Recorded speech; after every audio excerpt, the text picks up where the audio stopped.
Hi, I'm Mario Evon, and you're listening to Talk Truth, a weekly edutainment podcast discussing the things that most people are afraid to, but from a Jamaican perspective. From relationships, sex and sexuality, to the ins and outs of entrepreneurship, in this space we speak about almost anything with the intention to inspire, educate, entertain, and create a fair and balanced space where your truth shall become your power and set you free. My family, wagwan, you're listening to Talk Truth.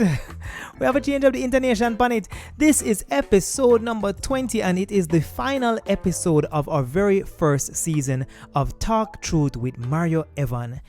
Again, you know I am proud to have done 20 consecutive weeks of this brand new podcast that I kinda just did because I was following my universal flow and I was inspired to do it, and I did it.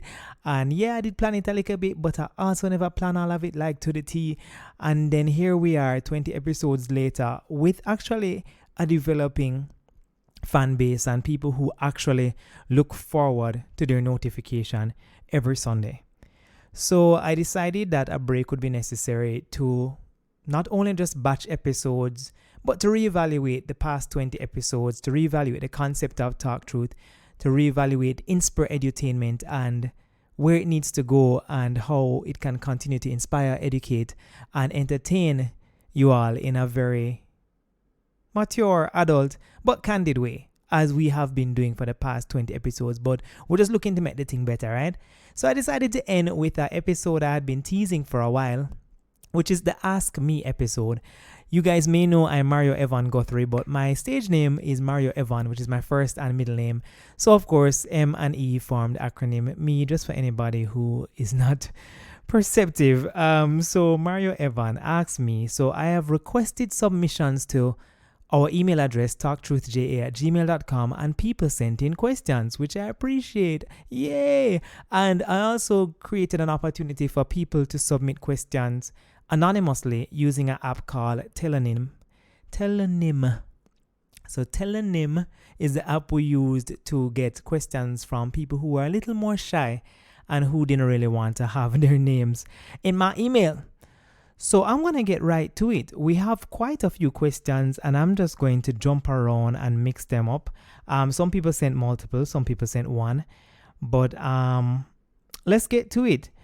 Someone asked me, with all the plastic surgery at a high now and men tending to love big breasts and buttocks, the person said big breasts and butt, do you think Jamaican men are attracted to the plastic, in brackets fakeness, and can they even tell if the woman had any work done?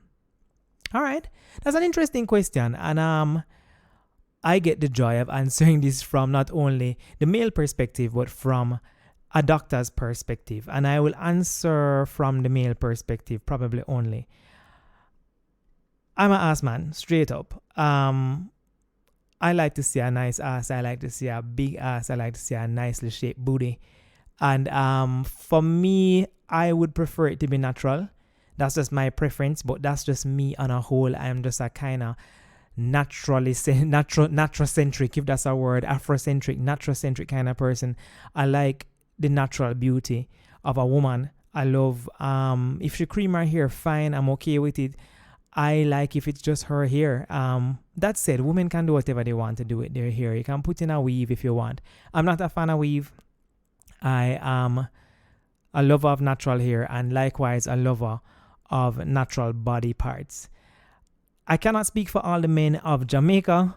I get the impression that Jamaican man just love woman. And you know, most people who think of Jamaican culture and men on the street always think of the man. When a woman a pass him, go, psst, aye, baby love, yo, baby, wagwan. Jamaican men talk to any female that walks. Any female with a vagina and 2 feet, the Jamaican man will call to her. And that is a standard. So I think Jamaican man just love woman. Can all men tell if somebody had a job? Hell no.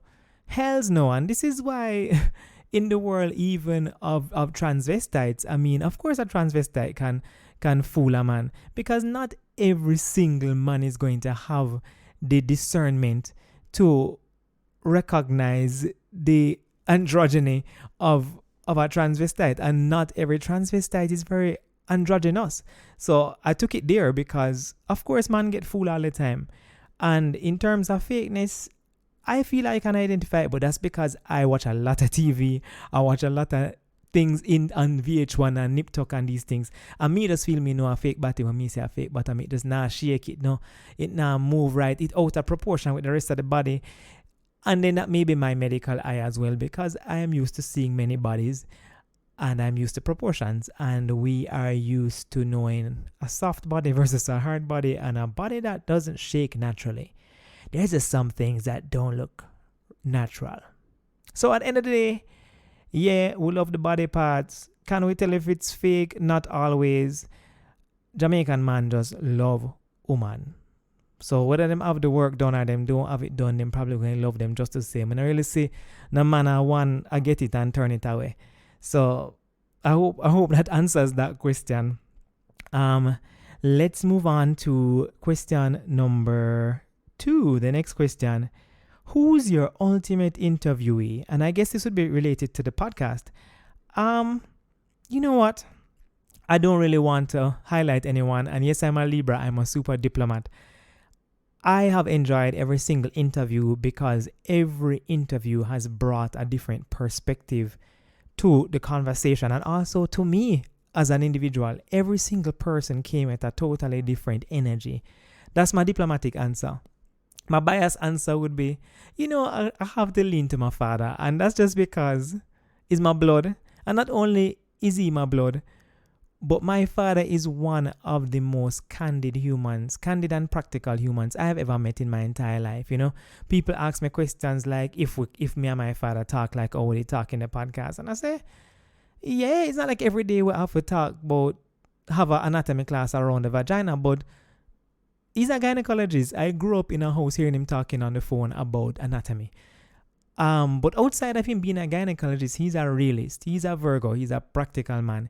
Him just tell it like it is. Him just talk it like it is. Him not really, but he's not disrespectful.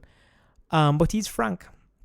And whereas I'm a Libra and a bit more diplomatic sometimes, I'm also likewise frank. And we have that in common. So when you put the two of us in front of a microphone together, it is a recipe for potential disaster. And we get each other. We totally get each other. So my dad is definitely my friend and someone who I trust and someone who I'm comfortable speaking to about a lot of things. We talk about things medically, and that even allows us to talk about non-medical things in a way where you don't feel like it's a space of judgment. And he kind of embodies Talk Truth in that regard, because he in and of himself is exactly what the podcast represents, a space where you can be honest and candid and not be ashamed about it and not feel judged. So I'm going to give my ultimate interviewee to my papa. Have you ever had to fire a patient? Fire in quotations. And I know what this question means.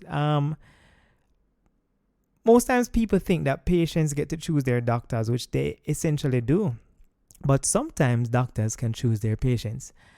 And from a medical perspective, what that means to me is that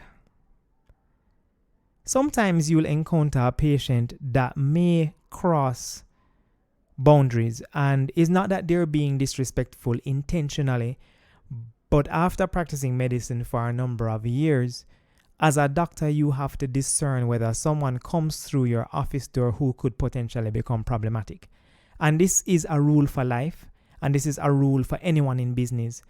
And you as a business person need to remember that you have the right to also find a way to turn that person away, because you have the decision to act or to not act, and that power is yours. And it's the same thing as maybe if something comes to you that's outside of your realm, you would refer it to another doctor. It's kind of the same thing. It's not like you're just going to kick them out and say don't ever come back. But for me personally, if I'm managing your healthcare and you don't have a responsible health-seeking attitude, I may at some point say to you, look here, this relationship is not working out because you have come to me for guidance. I am guiding you, but you're doing whatever the hell you want to do. So if I tell you to take your medication every day, or I suggest to you that taking your antihypertensives daily will protect you from a heart attack and a stroke, because the pressure there in your head I got bust pipe one day, and then you are telling me, say, you take it every 3 days and you come off of it for 2 months, and then your pressure there are 180 over 100, and you are comfortable with that, then I'm not comfortable with that. So, after a while, I'm going to tell you, well, if this is how you choose to manage your life under my guidance, which means that my name is on your prescription and my name is on that drug, that little box when you take it home, if you look on the little thing that tells you how to use the medication, in the upper right corner is the name of the doctor that prescribed it. Don't think, say, when you have your stroke and you're there emergency room, say the emergency room doctor them now look pan the name up in the top corner. And I don't really care what they have to say about how I practice, but we do this as doctors and we look up and be like, oh, you go to Dr. Guthrie. Dr. Guthrie, I manage your hypertension. You're not shame me and you're not drag me. So look here. Yeah, of course, sometimes I have a fire patient. Have I had to do it? Not really. I've had 1 or 2 situations that I've had to stay clear of or steer away from. But for the most part, I haven't had to fire a patient, thankfully. And I just stay within a professional realm as everybody probably would do, and we handle our business as professionally as we can. All right, next question. What scares you most when you're about to take a major step with your creativity? For example, launching a new single. Wow. You know what? As a creative, we create from within. So a lot of times when we create something, it's not necessarily being created with the outcome in mind. So I personally don't create thinking, oh wow, it's a Afrobeat rage. No, let me create an Afrobeat song. I don't like to create that way. I like to go in front of a keyboard and just put on the finger them, and then a chord progression happens and then a song comes out of the chord. I'm not thinking about top 40. This is me when I create initially. I just want to create. I'm not trying to match no charts. So with that said, I hope that whatever comes out of me is something that supporters and people who hear will like. At the end of the day, you don't have no success if nobody's playing the song. So you could write this amazing song that you think is amazing, and then go throw it up on Spotify and don't demo it, and then people think it's a pile of crap. So maybe the most scary thing about making a creative step is whether the people who believe in you, if they'll even give a crap. Like, will they like this? Will they even care? Does it factor into their life? Or will they play it for 2 seconds and move on? Will they care enough to share it? And it comes down to, again, creative validation, Are you being validated by the people that you hope will like what you're delivering? And they may not like it. And that can be a little scary. Next question. Wow. Oh, I like this one. This one is interesting. This one says, how do you manage the naysayers and critics who question or doubt the seriousness, competence, and passion with which you pursue both careers in music and medicine? What are the emotional and other resources required, and how did you develop those resources? Well, based on your wording, you assume that I've developed them, so I appreciate that. Let's take the first part of that question. How do I manage the naysayer and critics who question or doubt the seriousness, competence, and passion with which I pursue both careers in music and medicine? I'm going to tell you the honest truth. People are a lot more coward than you think. A lot of times people don't believe in you and they don't come and talk to you to your face. Well, at least not for me. So maybe I am a dopino with a frightened kind of situation. Friendly person, but I think people maybe kind of see my resting bitch face when I'm not in the mood for it, so they don't come to me with it. I can say through my journey that the percentage of times I have been told directly that what I'm doing is not appreciated is very minimal, and not at a time when it would intervene. So, it's like, let's say, for instance, I'm going to music school. I wouldn't say that in announcing that movement, somebody has come in to me to say, yo, you shouldn't go to music school because you can't sing. It's not worth your time. You're wasting life. That has not been my journey. And I'm grateful for that, because what that means is that whenever I make a decision and I move for that decision, I haven't had an intervention in the decision process. So it never hampered my decision. I was allowed to go into the decision, go into the space, grow in the space, learn from the space. And then maybe like years after, you'll hear somebody say, like, just actually this year, last month, a friend of mine said to me how when I was going to music school, some people were saying, but why would he leave medicine to go and do music? And long and short is they never thought I was good enough. But of course that never come to me. Like, it came to me years later. I didn't ask who said it, because I don't care who said it. It's not relevant to my journey. I don't need to know. And matter of fact, I don't want to know, because if I know who said it, I'm going to remember. So I don't care to know. It hasn't affected me at all. I think also the people who doubt your seriousness are not the ones that are really, really watching. And that's the truth. Because anybody who has followed my career as a musician and as a doctor would know that I'm a serious person about my craft. So, when people are ready to say stuff like, how you not release no single this long time? Or you not put out an album? You're not serious about the music, I don't answer them, because the truth is, I've done a music degree, and prior to the music degree, I performed with my choir boys as a quintet. We used to get booked up at UTech. I was the one taking the bookings, collecting the payments. I was in university singers for years. I sang background for years. I sang lead for years. I sang weddings. I go music school. I get my degree. I auditioned for The Voice. I auditioned for X Factor. I auditioned for Showtime at the Apollo. I make it to the final round. If I was here just trying to list off my accolades, I could literally attempt to shut somebody up if they want to come for me, you know what I mean? I record my album, I put it out, I do it the proper way, I credit the people, them we do work for hire contract, we record it down a Tough Gang, we mix and we master it, we put it up on digital platforms, and still there are people who will say, I've never listened to your album. So, and those are the people who will come to you and say stuff like, yo, you're not serious about the music, and then I could look at them and say, you don't have an album? Them gonna never know that, you have an album? And then I say, what song is your favorite song on the album? Boy, I never hear it yet, Oh, you can't find that. I mean, how you can find that? You have Google?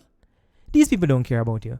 So, people who doubt your seriousness are just not watching, and they don't realize how much work you've put in, nor do they respect the space that goes between creative ventures, and that sometimes it can take months, sometimes it can take years before somebody can spawn another creative project.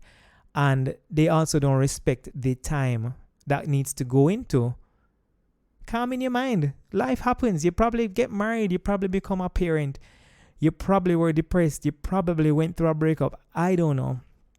Things happen. And for that reason, things kind of go on pause. So those same people don't respect your competence. They've never been watching anyway. So they don't appreciate anything. And as for medicine, though I didn't specialize, I went from a space of working in the hospital setting and kind of in a supervised space to stepping out on my own and being a GP, and being a GP in an unsupervised space, meaning that I never had a senior GP to bounce things off of. I've only had my dad in the office to ask him questions, and outside of him function as my little consultant when I need to bounce a question. Other than that, I have relied on my clinical judgment to build strength, and over the years of being a GP, I have just become so much more confident. Like, being a GP has taught me so much about bedside manner, patient interaction, and I have treated so many conditions that I never had to manage alone. And it was scary. Every single one was scary, and I just did my research. I brushed up on what I needed to brush up on, and I ensured that the patients underneath my care were safe. And I kept open communication and ensured that they were good. So, you know what? At the end of the day, you have to not look at the naysayers and believe in your own seriousness, competence, and passion, and ignore them, So yeah, don't pay them no mind. My emotional and other resources that I've developed um to protect myself. I have a wonderful support system. So friends and family, they support me implicitly and explicitly. I have a lot of people on Team Mario who encourage me. People who are paying attention, people who have listened to the album, people who have followed the journey, like the person who sent this question in, people who have seen growth, people who have heard growth and tell you about the growth. And for me, that's probably the greatest safety net that, I have all of this family that believes in me and that keeps giving me validation to the point where I don't really even need the validation that much anymore, because I know that people are out there listening and that people are out there supporting. So friends, family, and again, what I just said, I think you come to a point where you have validated yourself enough that you don't need to really focus on what anybody else is saying. And I mean, that comes from music school, all the auditions, all the things that you've created. You kind of cross over this hump. There's just this line that you kind of cross over where you just don't doubt yourself as much. I still get a little nervous about creating because I kind of don't know what's going to come out of me next, and I don't know what's next. But that's a little creative anxiety. But I don't doubt that I'm talented, and I don't doubt that I'm passionate, and I don't doubt that I'm competent, and I don't doubt that I'm serious. And I think I'll just leave it there. I don't know if I have any other formal resources. I would just say my network, my friends, my family are my support. And when I'm a little low, I fall on them and they bring me back up. So, thank you for that question. That's a cool question. Let's move on. Some of these are deep. So it doesn't look like you grew up with sisters. What was it like for your mother in a household of men? Meaning, how did she navigate nurturing all of you, yet maintaining her self-identity and position as a strong, grounded woman? What you know about my mother? Again, an assumption, but I really don't think it's wrong. Hearing her perspective from her own mouth on the program would be nice. Oh, well, I can't answer that question. She would have to answer, and she's not a public person, so unfortunately, she will not be on Talk Truth with Mario Evon. So I don't know how you will know the answer to that question, but I cannot answer it, and I will not attempt to answer it. I do agree she's a strong and grounded woman, and maybe we've nurtured her as well.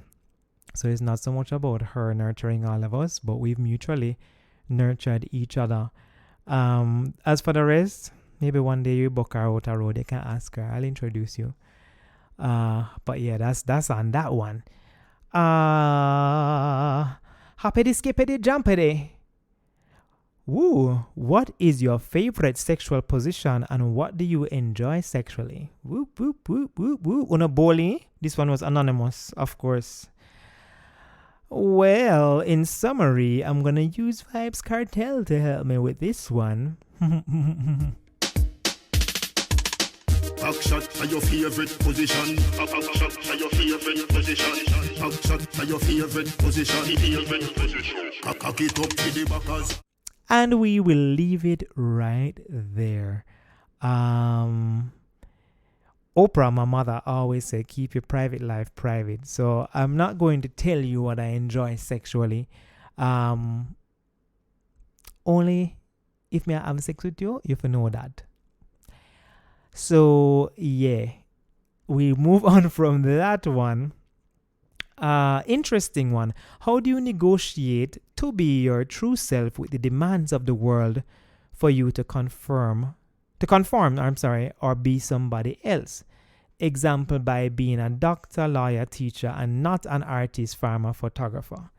All right, allow me to rephrase your question a little, but it's pretty clear. How do you be your authentic self when society has a framework for you to be somebody else? And that's versus choosing your academic side, for example, versus being your authentic creative side. I'm not going to lie, it's difficult. It's difficult. I again have been blessed to grow up in a space where the myth of my parents forcing me to do medicine has to be dispelled. It's not true. Never happened. And I don't feel I've ever confused anyone to believe it. And anyone who has said it is projecting what they think happened. My parents never forced me to do medicine, ever. My father's a doctor. I did sciences and business up to 5th form. A teacher suggested I do sciences in 6th form. I did the Jamaican Cultural Streamline to University Natsai and transferred to medicine because I thought it was stable and I had the example of a doctor in the family. That's simple. Why did I do it? Felt right to do it at that time. Totally universal flow. When I was in the construct of society and what they thought was right, medicine was the end all and be it, and I was surrounded by everybody trying to get into medicine and had a doctor as an example. It seemed like the best progression for me at the time. And that's all I can say about that. And how that ties into your question is, if you are passionate enough and love whatever that other thing is enough, you will find a way to do it. And that's where music school happened for me. And every time you step closer and closer to that dream and to that goal, I'm going to steal my alchemist line, the universe will conspire to assist you in getting closer to it. And you also will develop a confidence that will allow you to pretty much ignore everything else that's going on. Will you ignore it totally? No, because if you're in a space where it's being jammed into your head, especially by family members who are close by, so if you have to come home to a house of parents, uncles, grandparents, cousins, people who are telling you not to follow your dream, then it's going to make it much more difficult to be authentic to yourself. And personal authenticity comes with, people say bravery, but I guess a lot of bravery. You have to step out. You have to start. Other things will help you. Being financially independent will help. Living on your own will help. Kind of really cutting off the people that are holding you back. And when I say cutting them off, I don't mean never speaking to them, but I mean stepping away from their space and being brave enough to do what you love and have them follow suit, whether they choose to follow suit or not. And you just have to be open to that happening. Other ways I negotiate this. Initially, I used to be very defensive, and I used to try to defend why entertainment was stable, why entertainment was lucrative. But I realized I was speaking to people who didn't understand anything about the entertainment industry. So you have to choose your battles. I knew a lot of the revenue streams before even going to music school, but after going to music school, my eyes opened to really the expanse of the music industry and the entertainment industry as a whole. And the more things I became involved with was the more that I saw income streams. So nobody can really talk to me about whether entertainment is lucrative. So the people stuck in the old days who kind of go like, oh God, I'm glad you're still doing medicine. I sometimes make easily more music in money in entertainment than medicine. So there's no disputing that it's lucrative. The dispute really is whether you can make it happen for yourself, and if you can be consistent enough and stick to it enough to eventually crack through a door that allows you to make money. But all I would say is don't stop. Keep trying to attain more of your creative side if that's what you desire. If you want to do both, do both. If you don't feel like creativity is the way to go, then do the other thing. But don't have any regrets, because nobody wants that. Next question. What inspires your changing hairstyles, and are you ever afraid of what people will think?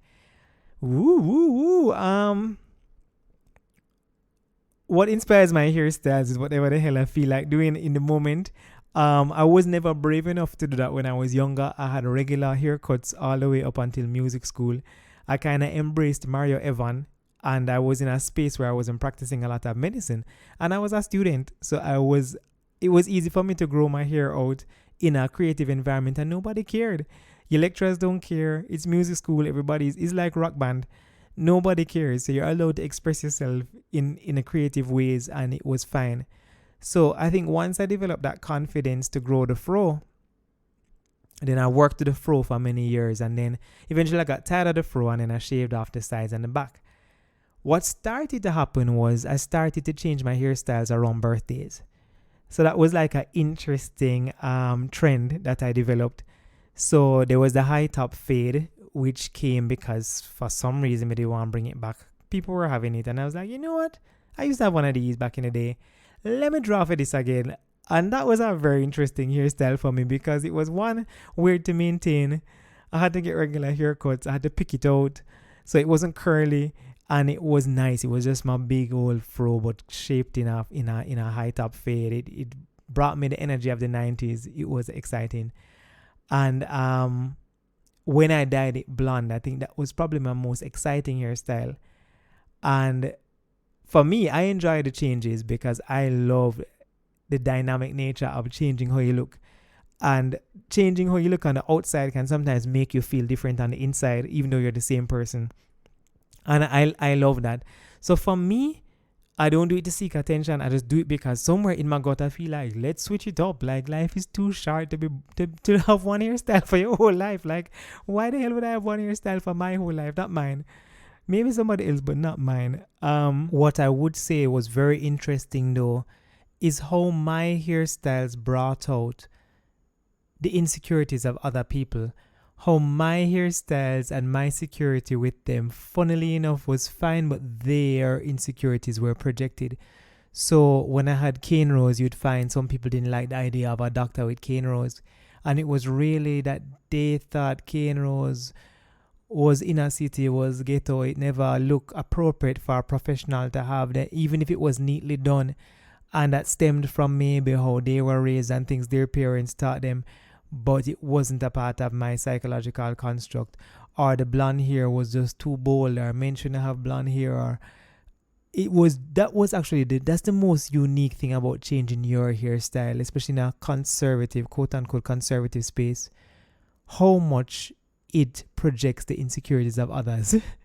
So many things and comments come from the people who are standing on the outside looking in, and then also how it challenges them. For a lot of people, I felt like they were probably more prude, and then after they sit down with the hairstyle for a while and process it, then all of a sudden they're like, but you know what, this kind of look good, maybe you should wear it to work. All of a sudden it empowers them to be somewhat rebellious or like go against the structure. That was interesting and has been interesting because you're literally challenging what people know as normal. And then all of a sudden, you present something to them that they didn't expect in a space that they didn't expect it. So you're a doctor and you have blonde hair, or you're a doctor and you have blonde highlights, and then they have to now recalibrate. It's kind of exciting, actually. Again, I don't do it for the shock value, but it's funny to observe. I wouldn't say I was afraid of what people thought as much as I was afraid of how it would affect my coin. Affect me securing the bag. So what I did, so I somewhat self-sabotaged. So like when I was coming back to work from the blonde hair, I literally cut it off. I didn't want to dye it, but I cut the volume of it off. So it became a shorter blonde cut. The sides started to, of course, grow back into the natural color. But I assumed that corporate wouldn't allow me to work with the hairstyle. And I also assumed that clients would be offended by the hair. And I didn't want to take the risk of going to work and then HR speaking to me. So I literally self-destructed. And I was the one that cut the hair because I thought other people would have a problem with it. So that lesson is that you should never do that. And if you are truly, truly bold enough, wear it to work and see what will happen. Because people really ended up liking the blonde hair. My mother didn't love it, but parents won't love stuff like that. People in the streets loved it. People who loved me and respect me as an artist loved it. People who appreciated it as a bold and creative move loved it. Conservatives didn't like it. And I don't know, maybe the patients would have loved it. Maybe I would have started taking their histories and they would have been like, cool here, and then life would move on, which is usually what happens actually. So maybe that was my little concern, that maybe it would affect the coin. And we know we don't mess with securing the bag. So I probably confirmed it to an unspoken corporate rule, and I dampened it down. I toned it down because I decided to, and not because anybody told me to. So in the future, we'll see if that happens again. That is me toning it down. When are you going to drop the next album? Wow, that's a catch-22 question. I don't know. Really, all I'm trying to do right now is work on becoming creative again. And really what has happened is a lot of life has sat in between the first album and me creating a new album.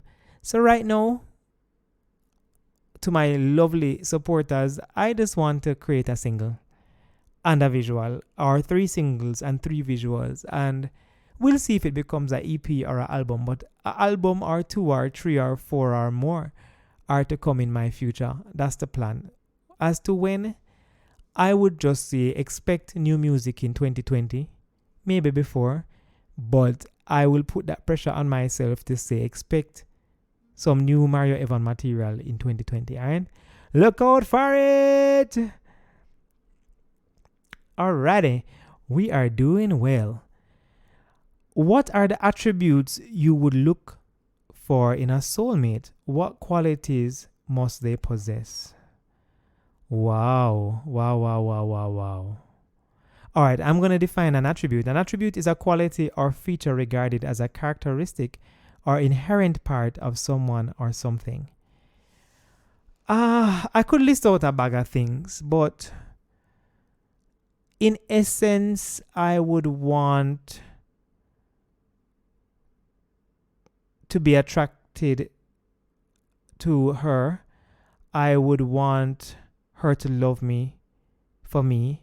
I'd want her to be fun and funny and calm and supportive. I'm going to read something I wrote to a friend, funny, because this conversation came up. I wrote that I want to meet someone who I'm attracted to, but most importantly, who loves me for me, is fun, funny, calm, supportive, who can be my ride or die friend. And we can be intimate, travel, take care of each other and our families. Someone who won't make me feel inadequate or micromanage me for the things I haven't done in life or have yet to do, but actually helps me to get there. And all of that said, we're 2 individually whole people who need to spend time alone and watch our own TV shows, have our independent bank accounts, and don't have to be together all the damn time, but love each other to pieces. There's my paragraph. I hope that summarizes that. But to list a few qualities, I'd say honesty, respect, fun, into healthy lifestyle, because I'm big on that. We need to take care of ourselves. Has an appreciation for the arts, because if you don't love music and dance and these things, and you're not going to get my life. So that not gonna work. Not caught up in facades or stratifications. I really hate stereotypes, and I hate social stratification. I hate the idea of uptown, downtown, rich, poor, town, country, all of it. It's not a space I live in. I try to say I live in a good people, bad people space. It's either you're a good person or a bad person. Nobody may really even be bad, but you know what I mean. You have people who have good energy, good vibes, and you have people who at a certain point in their life, they're not really channeling good energy. They're in a negative space. So that's what my whole world is divided into, good and bad, kind of like the scale. But I really hate high school stereotypes. See, they go campion, say you stay, so you come from uptown, you stay, so you're brown skin, say you stay, so you're dark skin, say you stay, so I don't get into those kind of stratifications, because I find that the logic that is tied behind them is usually very flawed. And because it's flawed, I can't really get behind it. Because you have, for instance, a campionite who come from a ghetto community, or you have a campionite who is dark skin, and you have a campionite who take bus. So if you have a sweeping stereotype like Campanites get picked up and Campanites don't know Jamaica and Campanites can't take the bus and Campanites don't speak patois, and you have these kind of sweeping generalizations about any stratification person. I find that logic is flawed, and I don't like to get into discussions about it because it can get very heated. I either stay very quiet or I get very upset. So and I'm speaking from my personal experience just because of how I was raised and what my root is like. I don't really attribute a lot of my qualities to some of the stereotypes that people create. I want somebody who's ambitious and who wants to grow with me and not make me into what they desire. So that's a big thing for me, because when you are in the public eye and people have decided what they want you to be for them, it's very hard to get them to see you because they are seeing a movie in their head of what you are or what they want it to be. But because of that movie that's playing, they're not really seeing the B-roll. But all the information is in the B-roll. All the information is in the B-roll. And my fear is that when they come into my movie, they're going to walk out at intermission. So for me, I am very patient in entering all relationships because people are selfish and people are fickle. And in this generation of modern times, people want what they want and they want it fast. And I'm not here trying to provide it for you. So I want to know, say, you got to stick around. I want to know, say, we're friends. I want to know, say, ride or die. I want to know, say, the foundation stable. And once I can be certain that the foundation is stable, then all of the joys of the world will follow that. Then it will be an amusement park. It will be tons of fun. I promise you. Alrighty, let's keep it moving. We're almost done, guys. There are a few more. This was an interesting episode. There's so many things people want to know, but I asked for it, right? Ask me. Alright. How deeply does the question, what's next, irk you as a creative? And what are some of your experiences and processing of those experiences with creativity blocks? Do you think society is sensitive enough towards the creative processes of artists to include creative blocks? And what can be done to cultivate that? Wow, enough question that. The what's next question irks me when I don't know what's next. You know what I mean? So it's like you're asking me, when you can write a song, and I'm like, I'm not even writing. So it's like you're asking me about something I don't know about. That can be a little bit annoying. But again, I understand the intention behind the question. A lot of times people are just waiting and eager and excited. So it comes from a place of support. But for me, the creative, it can make you feel a little bit pressured to create. And I don't want to create under pressure. Some of my experiences with creativity blocks, I'm having one right now because I am unable to schedule time to create. And it's not because I don't have the time to create. I can find the time because I find time for so many other things. But I think when you are consumed by a lot of other things, it's sometimes difficult to quiet the mind, especially if you haven't been doing it for a while. Whereas some people, I think, have developed such a stable creative habit that they don't have to think about starting to write a song. But for me, to turn on the keyboard and turn on the speakers attached to the keyboard and set up the workstation and the microphone, for some reason that hump of turning on all the equipment is a difficult one. But once it's on, the creativity flows. But just to go over that first hurdle, for some reason, here's a block. Society is definitely not sensitive to the creative process and the blocks, and that's reflected by how much people pressure you to do the things they want you to do, instead of just kind of just being like, yo, work with the flow, it will happen when it happens. No, they're on your back and they want what they want soon. Poor Rihanna, she need to release her album, don't. What can be done to cultivate the support, the sensitivity? I think people just need to understand that different artists have different creative processes, and You're not the one creating it. So just let the person go through the process. Like if they haven't released an album in 10 years, then that's none of your business. And if you're going to ask them gently. Don't pressure them into creating. They might be dealing with a whole lot of other stuff that you're not ready to help them with or you don't even know. So yeah, I would say just respect the human. We're almost there, guys. How would you describe your transition or growth or evolution rather from the little boy at Mona Prep to Dr. Mario Evon Guthrie, and how has it impacted your emotional self and personal growth? Well, the little boy at Mona Prep was very friendly, but he was shy and he was afraid. He was terrified and he wasn't strong. He was picked on, he was bullied. He probably thought he was weak. He didn't quite appreciate the beauty in the strengths that he possessed. And those strengths would be in being friendly, in being kind and thoughtful to people, and which made him pretty much an accessible person, kind of like a humanitarian. And that boy grew into a stronger young man, into a strong man, into a strong adult man.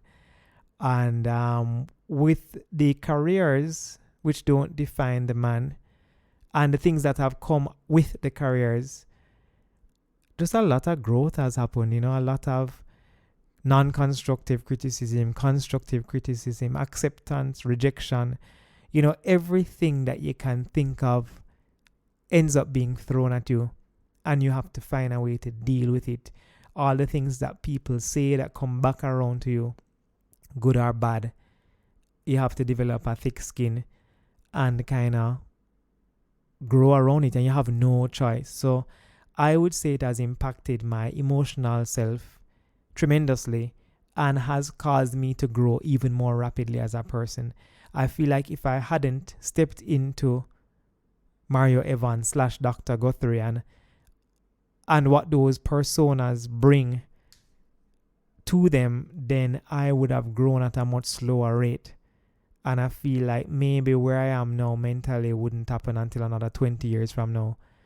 But what I've evolved into, in my estimation, has been even surprising for me. And I'm like, if I'm here now, it really makes me wonder, how much more there is to go.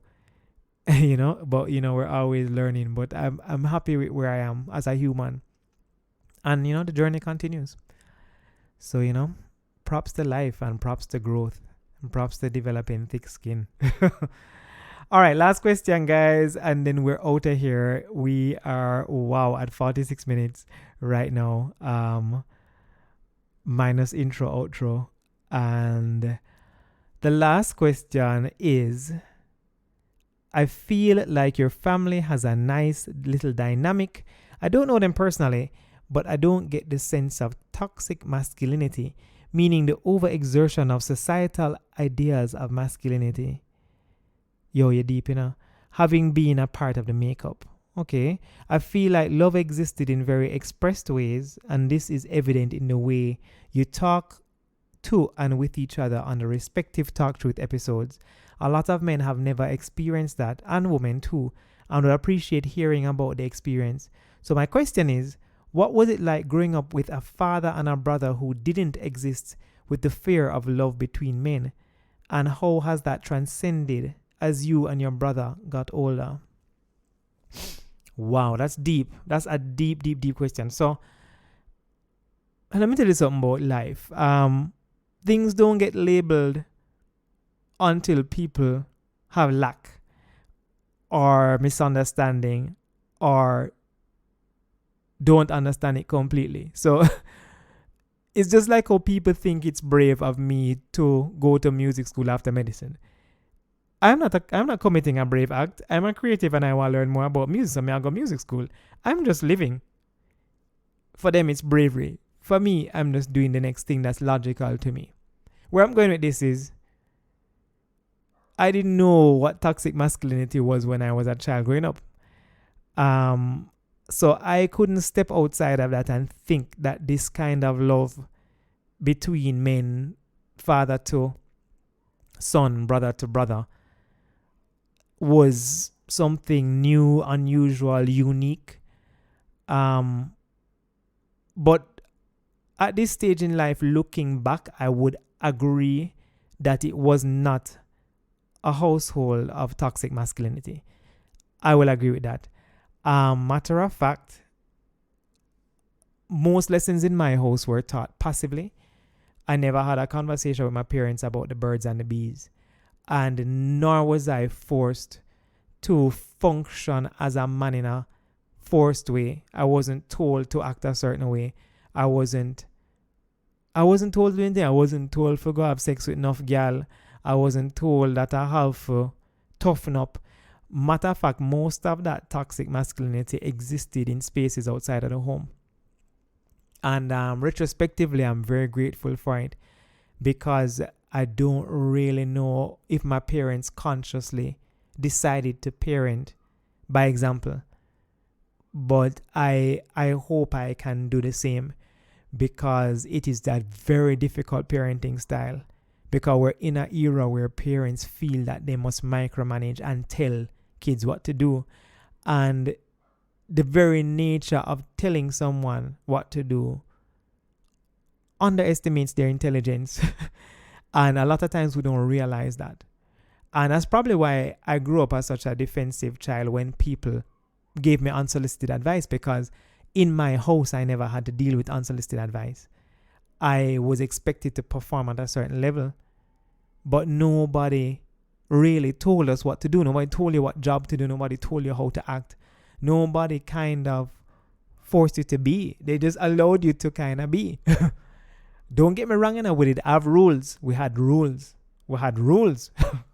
Don't get me wrong. And there were boundaries, and we didn't cross them either. So my house wasn't a free-for-all. Parent a parent and picnic a picnic. But I really cannot think of being given a construct for masculinity. I grew up in a house with a father and a brother and a mother. I have 2 males around me and 1 female in a house. And I see how men behave who are bigger than me in my house and in my family. And that make you understand how man for go on. Man must hold door for woman. Man must say, and your mother. Let's not talk about that. Your mother is actually, I think, more than anything, teach men how to be masculine. You know what I mean? Having the example of a father is one thing, but a lot of the positive masculine traits that I have were taught to me by my mother. My mother showed me how a woman should be treated. My mother showed me how a man must behave in society and things that men must do. And again, it wasn't by force, it was by lead. So it was amazing growing up in a household with a father and brother who I guess had no fear of love between each other. I wouldn't say we were overtly physically affectionate. I wasn't really one to hug the men in my family per se, but I don't feel like it has affected me in any way.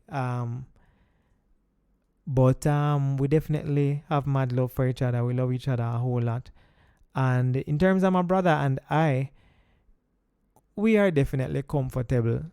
Brothers are interesting. I think if a brother that you get along with is not a big problem. My brother is 4.5 years older than me. And when I was born, he wanted a sibling. And I think for parents, when they have a second child, I think they were hoping it would have been a girl. They didn't get a girl, they got a second boy, and that was a wrap. And when you're 4.5 years older, for me, I have somebody to look up to and follow around like a tail. For them, they have someone to kind of mold. That's the older brother. So the kind of bond that was formed is one of those kind of strong bonds, especially when it's just the two of you. You don't have a third sibling to kind of offset that balance. It's just you and your brother, and then just do everything together. So our relationship and our love and how we interact has been nurtured from I was born. I don't know any other way. And we get along well.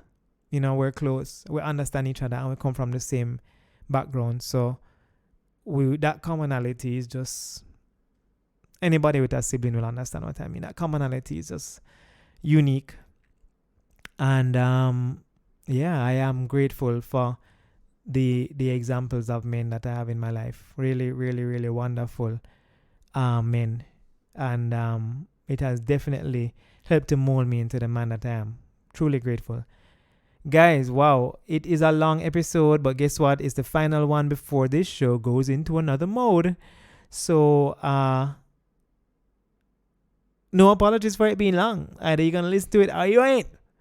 But thank you for listening to it. Thank you for supporting. We started on May 12th when I released the anniversary of my album release. And it would have been 4 years this year.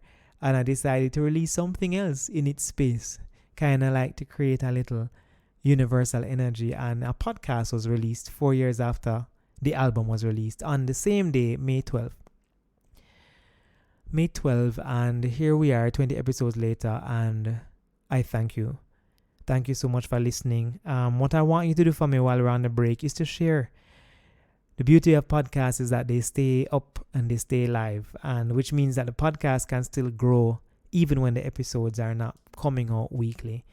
So I am begging you to share this podcast with someone who has never heard it before, or someone who you think can be inspired by an episode that inspired you. And that's all I really ask of you to do. And keep living your truth. Talk truth. And again, thank you. That's all I can say. I appreciate you guys so much. And I will let you know when I'm coming back with the next set of episodes. And we're going to try come good. We're going to come good. All right. So thank you guys for being a part of this process. Thank you for submitting your questions via email and anonymously. And I hope I answered them to the best of my ability. You just listened to episode number 20 of Talk Truth, a place where your truth shall become your power and set you free. This is the last episode of our season 1, and we will be back with more niceness in the next season, and I'm going to keep you posted when that come out. Oh, follow us on Twitter at TalkTruthJA. Follow me on Instagram at Mario Evon. And check out all episodes at our website, which is either marioevon.com/talk-truth, or you can just go to talktruthja.com. And if you want to shoot us an email at talktruthja@gmail.com. Okay, Megano. Later. Bye.